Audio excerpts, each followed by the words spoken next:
Hi, my name is Benny Johnson. As some of you know, I've been struggling with addiction.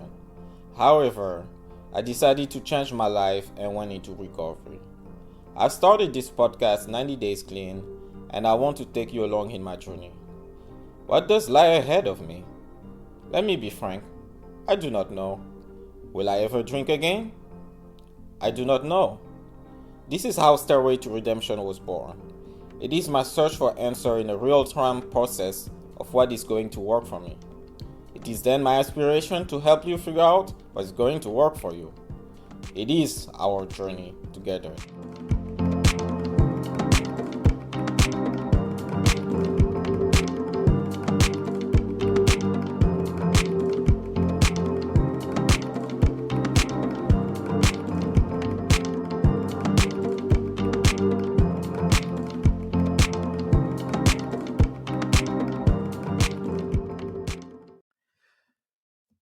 All right. Welcome back to another episode of Stairway to Redemption.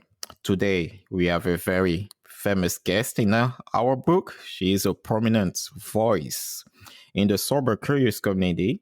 She has been dubbed the sober sexpert. She's been featured on countless podcasts and shows. She recently released her book called Dry Humping, a guide to dating, relating, and hooking up without the booze. I give you guys Tawny Lara. How you doing, Tawny? Hello, my love. It's so good to see you again. Always a pleasure. So yeah, thank you for accepting to do this podcast, and let's start right away. Then, what's your state of the mind address? Congrats, by the way, on getting married recently. I think it was last week or the week before. Yes, So yes. yeah, tell us, what does it feel like? How are you doing lately? I'm okay. It's been really just probably the craziest 2 months of my life, just with getting engaged, book launch, and then getting married, all within like 2 months. I knew the book launch was coming, of course, but I was totally shocked, like totally surprised to get engaged. And we just did like a quick courthouse wedding, which was perfect for us. And now, the book's been out for almost 2 months. And so I'm in this weird, almost like burnout, exhaustion, uh, almost like a publishing postpartum feeling of like this thing I've been working on for years is out. And there's not really anything else I can do about it other than promote it. So it's this weird feeling. I see. How's the promotion going on, by the way? Do you have to like attend like a lot of events and stuff? Like you have a publicist, you told me, right? Well, yeah, the book has a publicist. Mm-hmm. So yeah, she helps out a lot. And just as a journalist, I have a lot of contacts. So, asking my friends if they want to help promote the book, go on their podcasts, and I'm going on my book tour in a couple weeks. Oh, okay. That's amazing. So like it's a book tour around the country, I guess, right? Like several We're, cities. yeah, we're starting with just 2 cities, and then we'll probably do more next year. But we're going to do LA and DC, and then a lot of local New York City events. Oh, okay. Yeah, your events are fun, by the way. The book launch, I really had fun there. Like it was dope. Like yeah. I wish What was you fun about it? That's good to hear. What was fun? first of all, when I heard the place, like contact sport, I thought it was like me being aficionado of like contact sports, actually, like martial arts and kickboxing. I thought it was weird, right? And then when I got in there, I was like, oh, this is a sex shop. Yeah, but like it's disguised as you have like rugby helmets, football like pads and that kind of stuff. And I was like, oh, this is nice. This is classy. I definitely like the venue.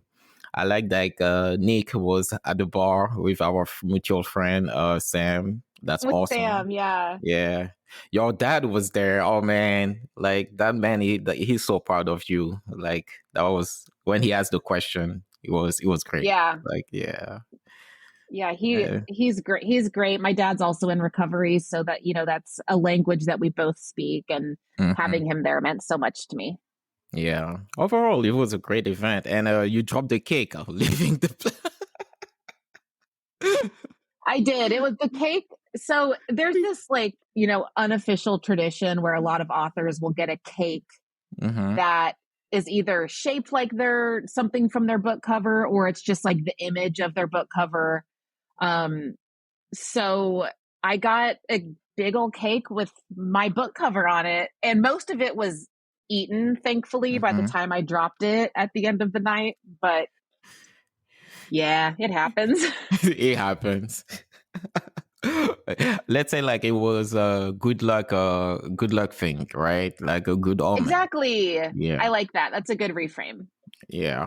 All right. So like, on this podcast for people who are in recovery, I always start with if you can tell us your story, and from how you ended up in recovery to how you ended up writing a book. Go ahead. Yeah. So, I come from I was a party girl bartender, lived that life for years. And then I grew up in Texas. I moved to New York in 2015 when I was 29 to pursue writing. And just getting out of New York, getting out of Texas, getting out of the bar scene, getting out of just what was comfortable, was really shook me up in a good way. And when I moved to New York, I had no idea that I would be getting sober in a couple months. That was not the plan. I just came here to pursue writing. But shortly after I moved here, I began to reevaluate my relationship with alcohol. And, I didn't have one of those stereotypical rock bottom moments that you see on TV. Um, but you could also argue that I was living in a rock bottom moment. Back in Texas, I was drunk driving. I was living a very reckless life, hooking up with people that did not care about me, and I didn't really care about them. And just I was not taking care of myself. So when I was my very last drink, I was sitting at Finelli's Pub in Soho, and I was just drinking some beers and talking about how I don't have enough time to write. With some friends, we were all talking about how we don't have enough time to do whatever it is we came to New York to do. Um, and then something just clicked when I left the pub. I realized, wow, I just spent 4 hours in a bar talking about how I don't have time to write. Maybe there's a connection there. Mhm. And the next day I woke up and I was just like, I'm not going to drink for a day. Then that turned into a week, and then 2 weeks. And then, my 30th birthday was coming up, and I decided to start a blog where I documented my sober journey. Um, I was just going to give up alcohol for 1 year and blog about it. And that's what I did. And I didn't go the traditional AA route. I yoga, writing, therapy, and finding like the online sober community were really big parts of my are really big parts of my recovery. Um, and and you know the second part of your question, writing a book. When I first quit drinking, I had no idea how to date, let alone hook up or communicate effectively in a relationship without Mhm. alcohol. So this really is the book that I needed when I was newly sober. I really like that, that answer. That's really brave of you to write a book, and also I really like the structure of the book. It's divided in three parts. The first part is try dating. The second part is sober sex, which is the saucy part. You got me. I Saucy. like, yeah, like, quick question. How do you feel about that nickname, the sober sexpert? Do you like, what does it, how do you feel when people, because I noticed like a lot of people introduce you that way. Like, how do you Yeah, feel about it's it? it's interesting. There's this level of imposter syndrome that I had Mm-hmm. because I was like, who am I to be an expert on anything? Like I think someone who's an expert on something like sobriety, Mm-hmm. mental health, like they need to be a mental health professional, or they need to have some credentials. Right. And I don't. I'm just a person. Um, and then I talked about that feeling of imposter syndrome, and some friends helped me realize, that there's different levels of expertise. There's, the academic and clinical expertise that you get from an education and being in the field. Mm-hmm. But you also get this. I have, I have a personal experience as a drunk dater and as a sober dater. So people connect with that personal experience. And I have years of journalistic research that went into this book. Just studying the intersection of sobriety and alcohol with sex, dating, and relationships. I've been studying that pretty much since I quit drinking. So, I really had to get present with what I'm an expert on, and it's research. It's the research I've done. No, yeah, definitely. I read the book, I was surprised by how many like actually academic expert who, from a psychologist to, trauma expert to, now I'm blinking a little bit, but you're definitely backing up any claim with like scientific data, and I really appreciate about it.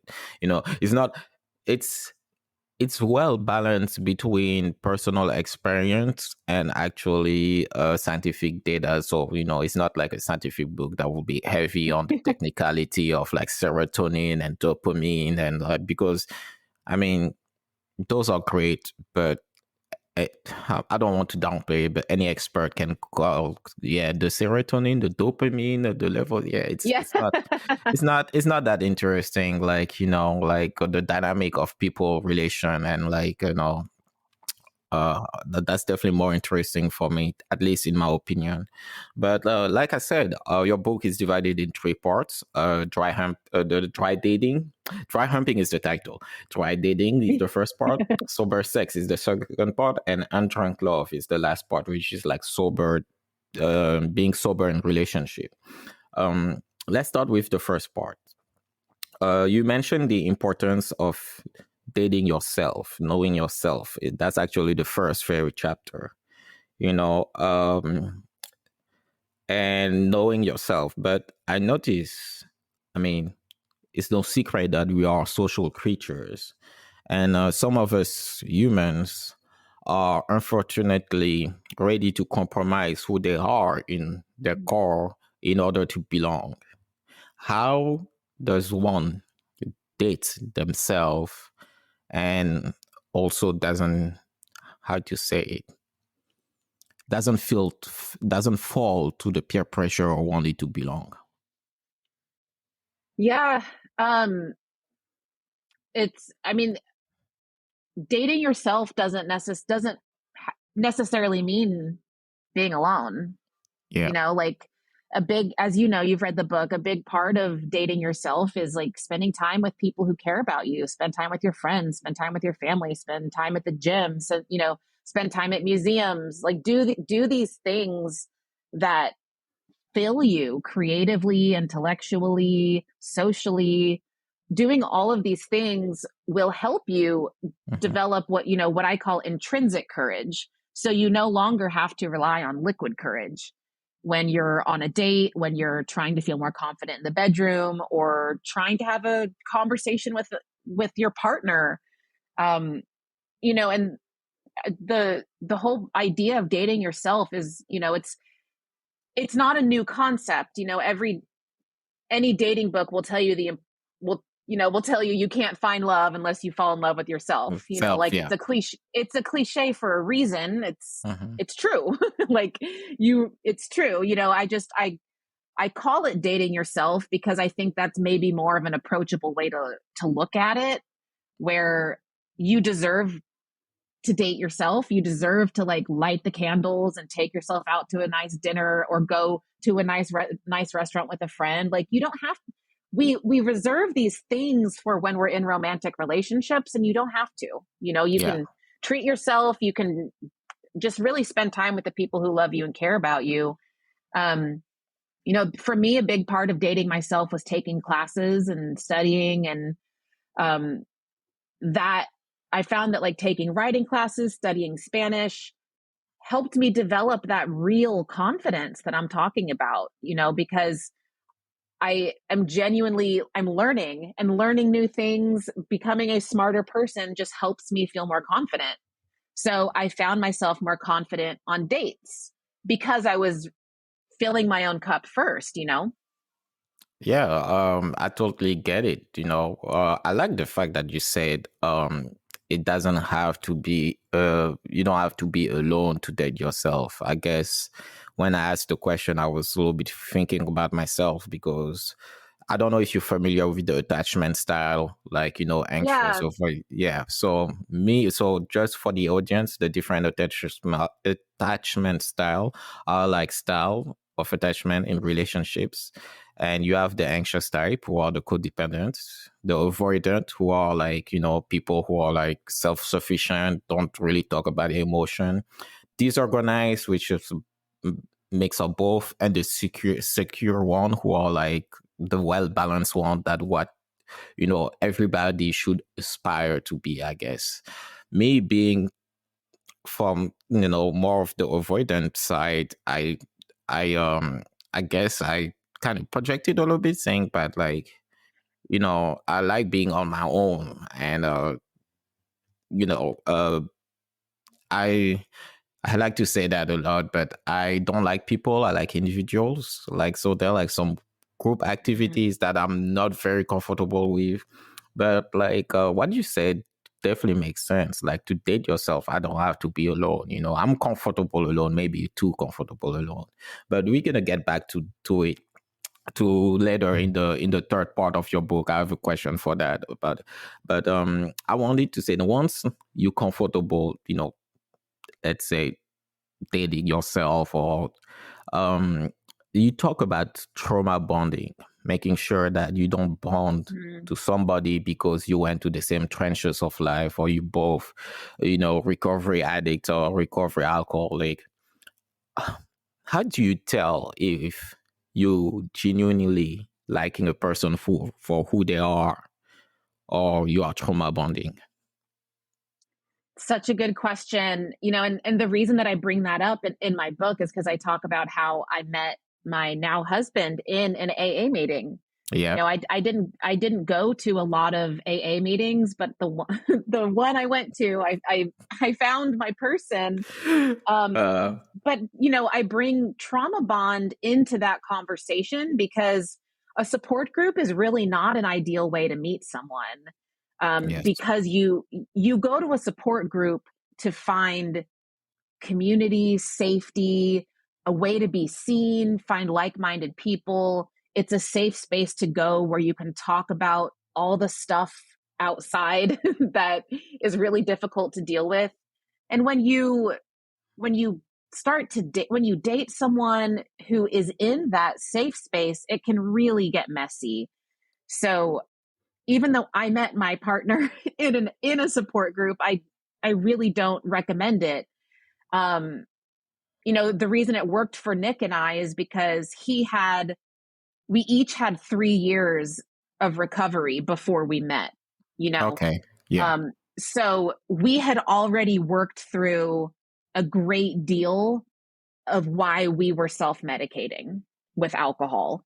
And we still are. As you know, that journey never really ends. You keep Mm-hmm. learning. But so I share all that to answer your question with, you need to work on your shit before you date or hook up with someone. So Yeah. if you haven't really worked on yourself, and Mm-hmm. when I say work on yourself, I mean addressing the co-occurring disorder that is usually with substance abuse. There's usually Yeah. a co-occurring mental health disorder going on. For me, it was anxiety, depression, PTSD, all this other stuff. I worked on that. I addressed that. So I was not bringing that into new relationships. Yes. And so that's the big difference. When, if you're in rehab, you meet someone in rehab and you each have 15 days, that's a little dangerous, you Yes. know? It's a lot dangerous, I would Mm-hmm. say. So it's so difficult to really define trauma bonding or even give like a recommended timeline because we're all Mm-hmm. on our own timelines. Really, if you're ready to date or not, Yeah. whether you, and the whether you can admit it or not is another story. But it's if you haven't worked on yourself at all, again, this is why start with dating yourself. If you haven't worked on yourself at all, you are potentially at risk for forming a trauma bond. Mm-hmm. Yeah, definitely agree with you with the working on yourself part. That totally makes sense. A follow-up question on that. If you happen to be an empath and empathize a lot with people emotion, you're sucking it as a sponge, which I think I'm a bit of. It's hard, Mm. at least for me, to sometimes discern what my true emotional intentions are. I'm like, so it can lead to that trauma bonding. I've been victim of trauma bonding before, like no big deal. But like I don't want also to be like, oh shit, a woman, kick her. Yeah, don't talk to her. No, I don't want her, like that's not sustainable. So what would you say for somebody who like really take um people's other emotion, who sucks it up, who is an empath? What would be your approach? I mean, I would just say you need to have I'm picturing like a full body condom that protects you from, Yeah. you know what I mean? Like you Mm-hmm. really, if you're an empath or, just, even if you're just a decent person who can listen to other people and Yeah. empathize with them, you have to be discerning. Like you cannot take on someone else's shit. Like you Yes. just can't. And if you do, it's dangerous and it could be unhealthy. Um, that's why I'm thinking of I'm visualizing a full body condom where you're just like, Yeah. you look forward, you just keep going forward. Like you can be there for someone and you can listen. Mm-hmm. If they ask for help, you can, maybe give them a couple resources. But um, for me, being empathetic also led to me being severely codependent. Yeah. So I think it's a bit of a dangerous game. Um, Yes. I'm still actively working on my codependency every single day. Um, and if you're listening and you don't know what codependency means, for me, it shows up as like trying to solve other people's problems for them. Um, Instead of listening, I'll listen to someone, but instead of offering support or just emotional support, I'll offer like a 10-page action item list of like, do this, do this, do this. Um, so, for me, it's a little bit of when I hear empathy, my mind goes to codependency, but like a true empath really does take on the pain of someone else. And like, Mm-hmm. I don't know. I don't know. You got to wear the condom.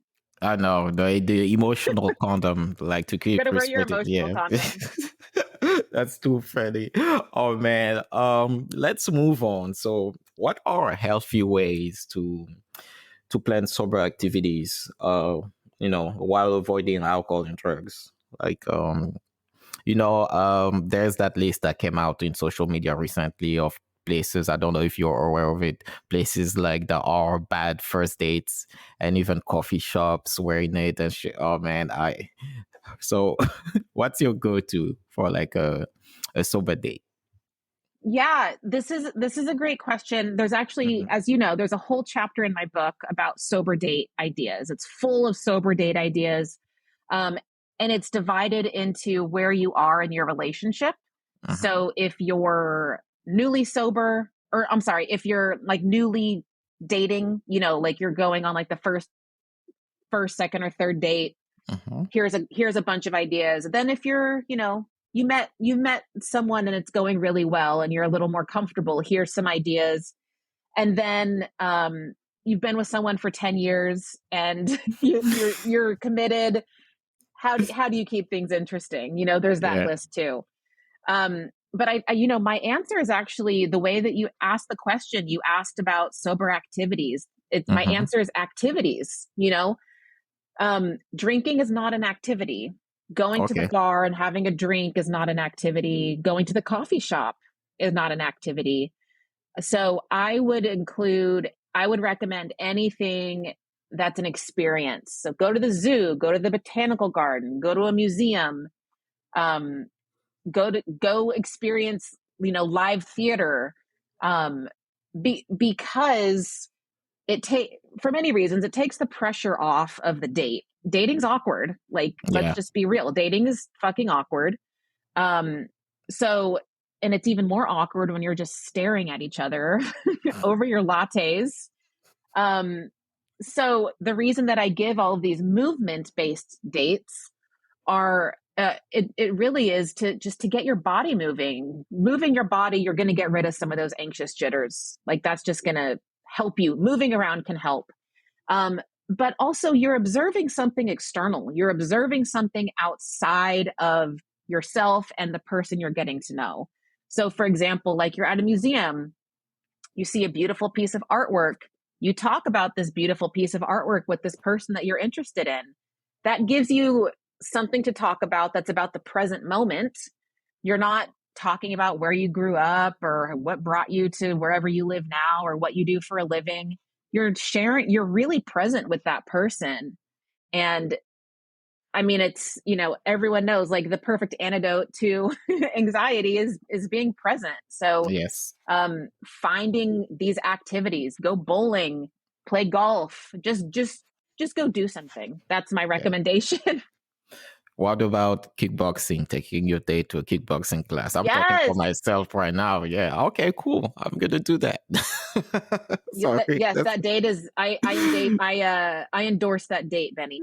Okay. All right. Cool. You heard it here. Oh yes, I asked you that question at your book release party. When is the right time to disclose to a potential partner that you are sober or sober curious? Yeah, that's a good question and a tough question, which is also a chapter in the book because I want to meet readers where they are, acknowledging that being sober curious is different from being in recovery. You know, it's different. Disclosing that you're doing a dry month is very different than disclosing that you went to an inpatient treatment facility and you're 6 months sober. You know, these are very different scenarios, and there's a lot of gray area in between. So, you know, in the book, I really do my best to meet the reader with wherever they are on their sober or sober curious journey. But, you know, ultimately the best for me, I found it to be the most efficient to just be upfront on whether it's on your dating profile or when you're figuring out what you want to do for the actual date. You can make it clear that you don't want an alcohol-based date. Or you could just suggest something that is not a drinking date. Don't suggest a restaurant or a bar. It's really up to you when you feel comfortable sharing something like that. Like I said, sharing that you're doing a dry month is not going to be as emotionally taxing as sharing that you just got out of rehab. So you really have to figure out what feels right for you.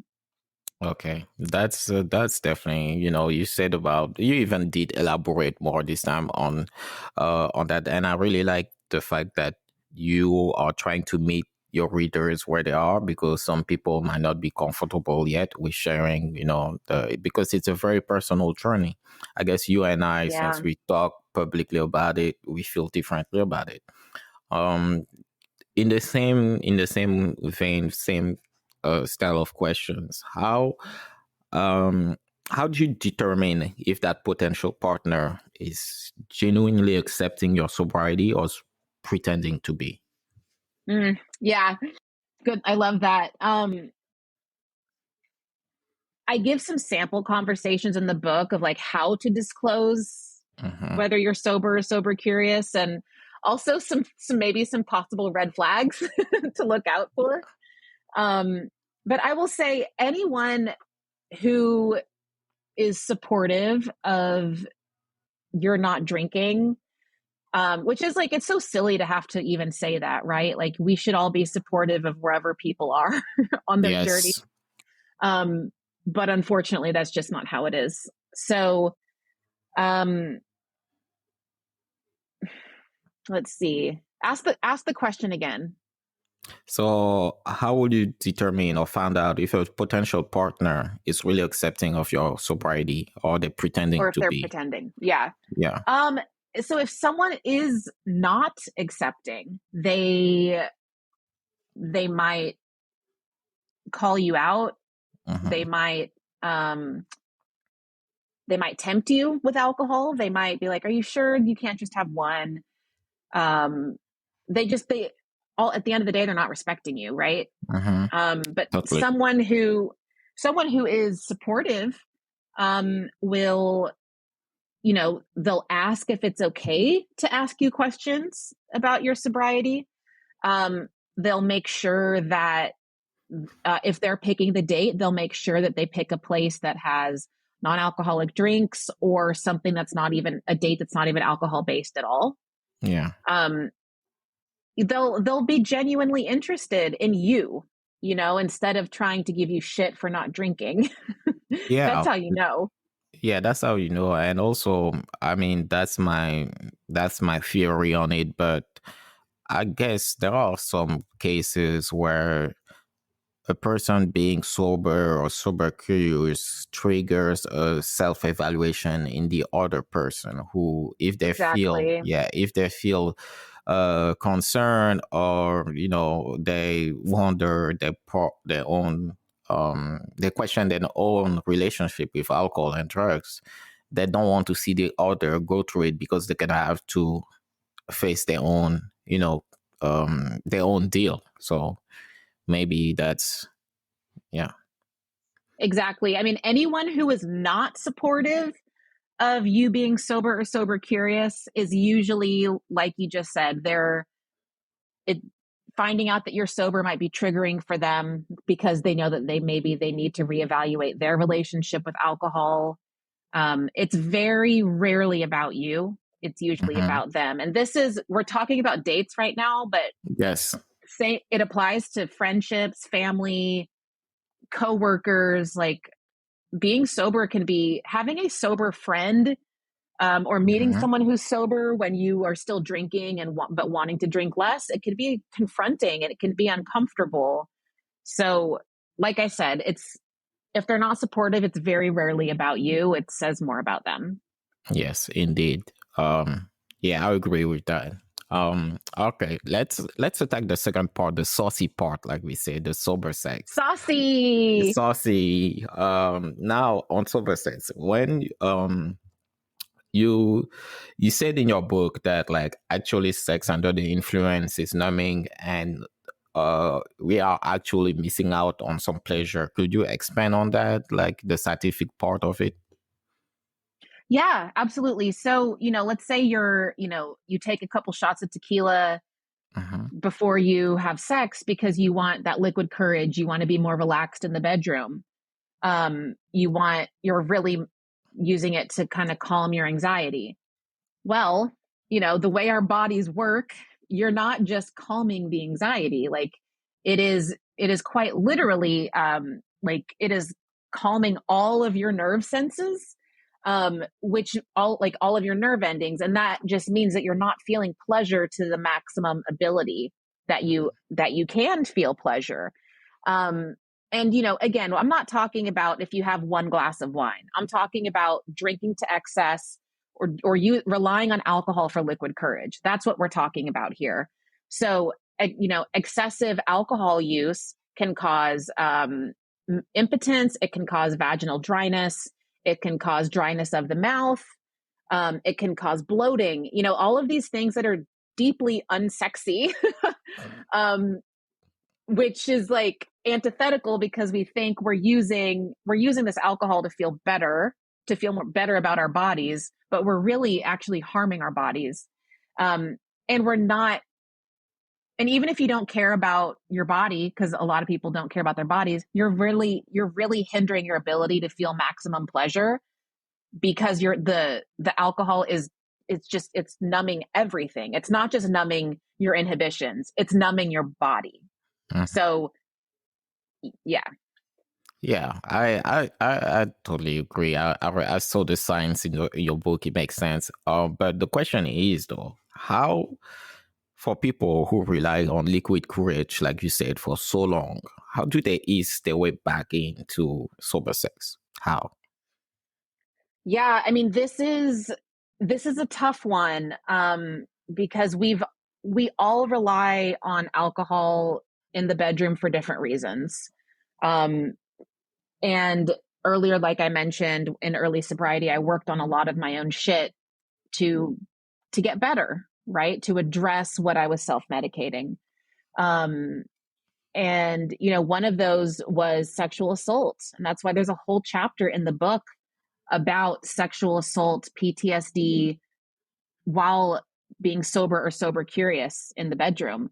And the reason that I bring that up is because a lot of people, when they get sober, especially women, they might come to terms with the fact that they've experienced sexual assault or some sort of assault in the bedroom, that just doesn't feel right.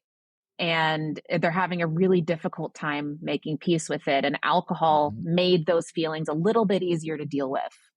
So in the book, I share some of my own personal experience, as well as the personal experience from mental health professionals who give actual tips of, like, what do you do when you are having sex and you're sober and you feel triggered? What do you do? And it really is, they're tips that are designed to help you feel more present, in the moment, instead of reliving something in the past. It's how to be present in the moment. But, it's also, remembering that you can stop at any time. You can hit pause. You can say, I need to take a break.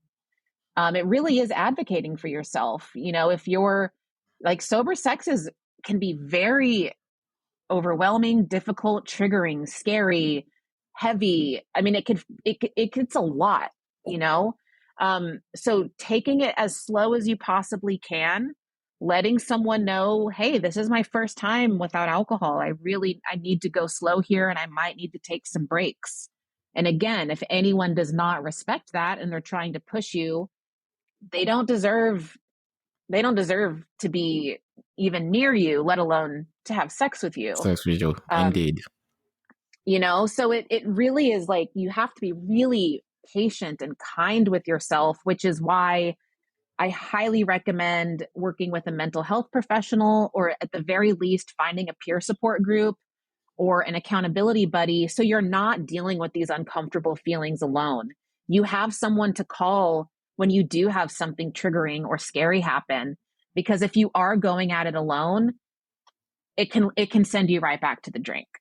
Yes, indeed. And you're totally right about it. And also, speaking of that chapter with PTSD and easing, you talk about using marijuana as, because it's being used to treat PTSD. Some people then use it to discover the relationship with sex.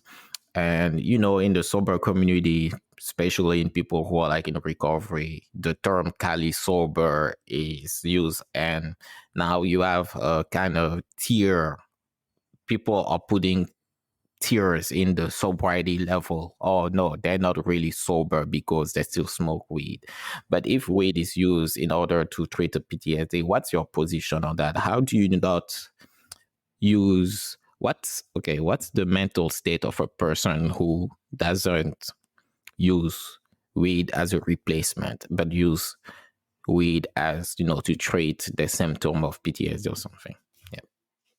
Great question. And, I was a little nervous to include being pro cannabis in my book because, like you just said, it can be a polarizing subject in the recovery community. But I interviewed in the book, I interviewed Dr. June Chin. She is a cannabis doctor who teaches at NYU, and she's on the board for the New York State Cannabis Committee. And she is my personal cannabis doctor. So like, Okay.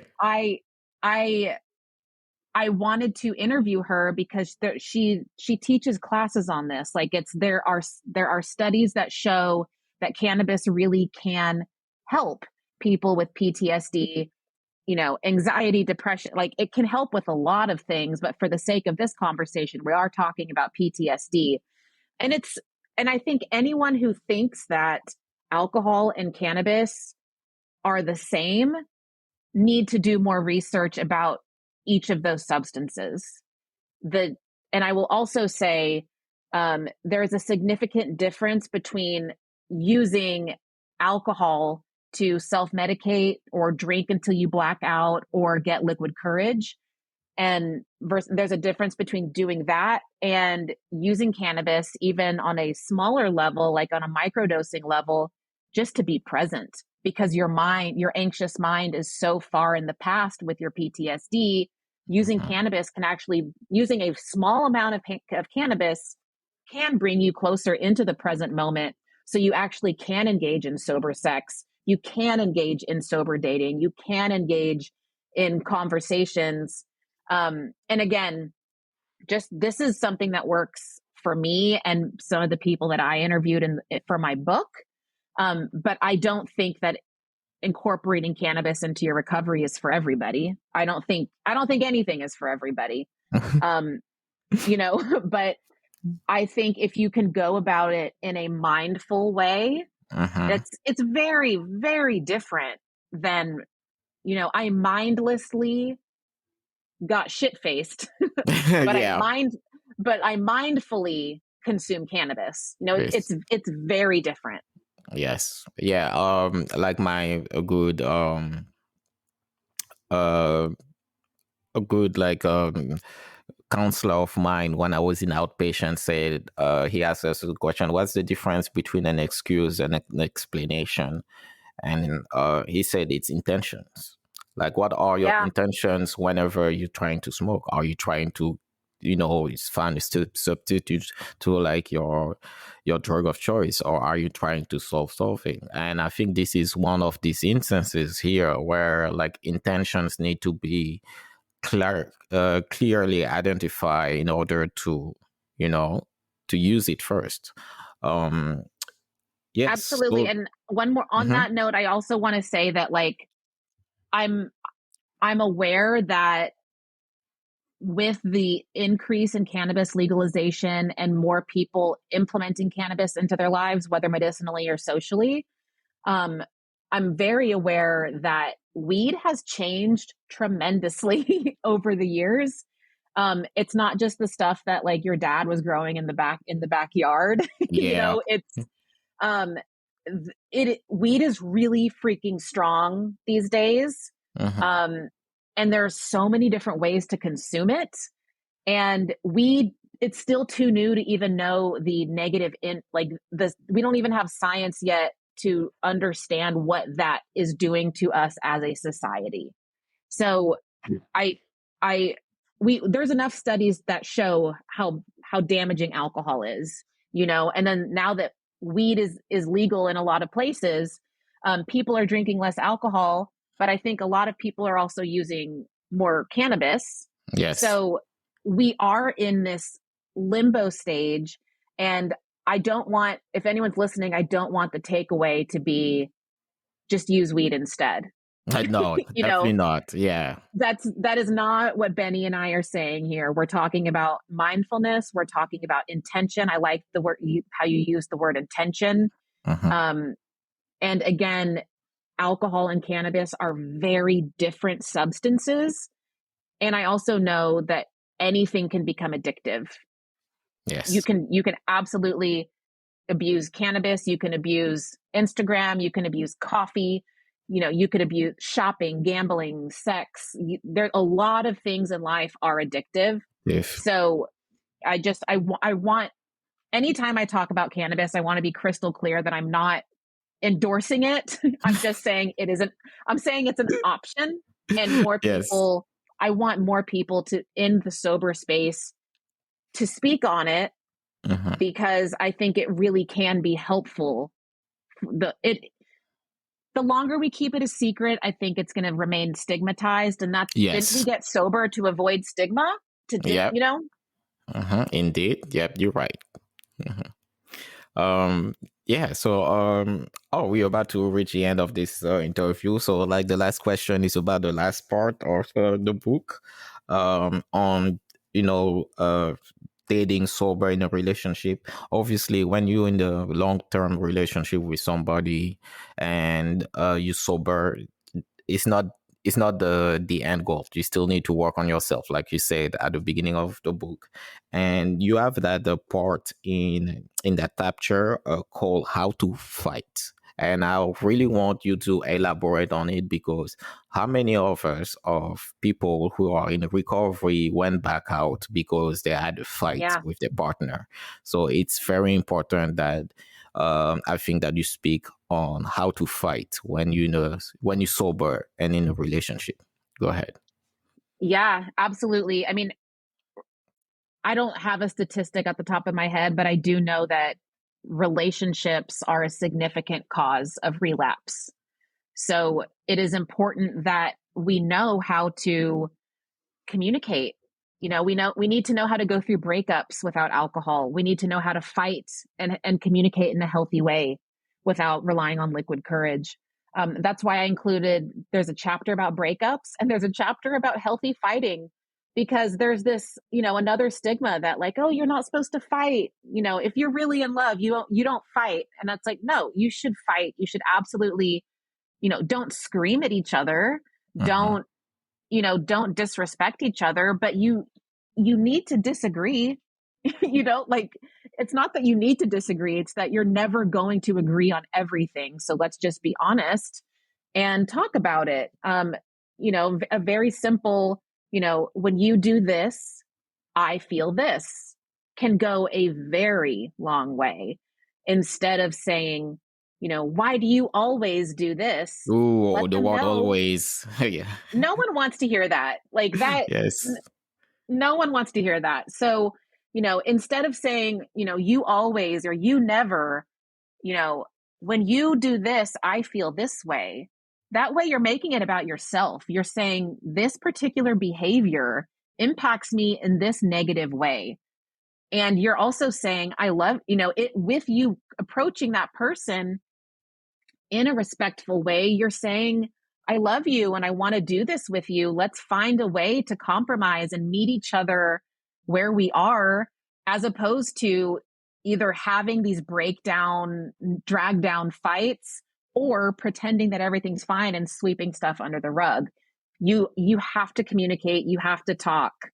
Mm. Um, if people tell, I've been told, oh yeah, me and my husband don't fight. And I'm like, okay, so like, one of you guys, sounds like you, like, no one's speaking up. Like, you Yeah. guys are just like trying to keep the other person happy, and then some shit's gonna blow up down the road, like. Yes. So yeah, that whole chapter is like sample conversations, on how to fight in a healthy way. That's awesome. And to really quick go back to what we were talking at the beginning on attachment style, do you think there are like different communication stance for somebody who's like, yourself codependent, or somebody who's like avoidant like myself? Is it like something we need to look out for when, like on how we communicate? Because, we're all different when it comes to emotions and stuff. Yeah. Absolutely. That's a great question. I think this honestly goes back to your first question about dating yourself. The more time you spend figuring out who you are without alcohol, Mm-hmm. the better your relationships are going to be. And you're going to be a better friend, you're going to be a better partner, a better sibling, a better child, a better sister. Like, you're just going to be better because you're taking care of yourself instead of trying to please other people, or, Yes. long list there. So yeah, I mean, to answer your question, I think it's just so different for everyone. And if you don't know your attachment style, or if you don't know how to fight, if you don't know how to do any of this stuff, like, there are books out there. There's Anxiously Attached by Jessica Baum. She's a fabulous therapist who wrote about the anxious attachment theory and or anxious attachment style. Like, figuring out who you are and what you bring to the relationship is only going to help you. And I think that's something that you need to do even if you are in a relationship, especially if you're in a Mm-hmm. relationship. A lot of this conversation is usually single people before they get in a relationship. But I think people that are in a relationship also need to have these conversations. They need to figure out what's their love language, what's your attachment style, what's your communication style. You need to figure all this stuff out, whether you're single or in a relationship. True, indeed. And what beautiful way to end. So now the floor is yours. What do you want to tell the audience before we wrap this up? Yeah, I want to remind people that you do not need to hit rock bottom before you decide to get help. You can just start with a dry month, maybe do 2 months, do a week, whatever. Just take a break from alcohol and be mindful and take care of yourself. And I also want to remind people that no is a complete sentence. You don't have to justify why you're not drinking. Just a simple no, thank you is all you got to say. All right. Tawny, thank you very much for being the guest of Stairway to Redemption. And guys, I will see you for the conclusion. Thank you. All right. Thank you very much to Tawny for being the guest on Stairway to Redemption. I cannot recommend enough that you guys pick up her book, Dry Humping.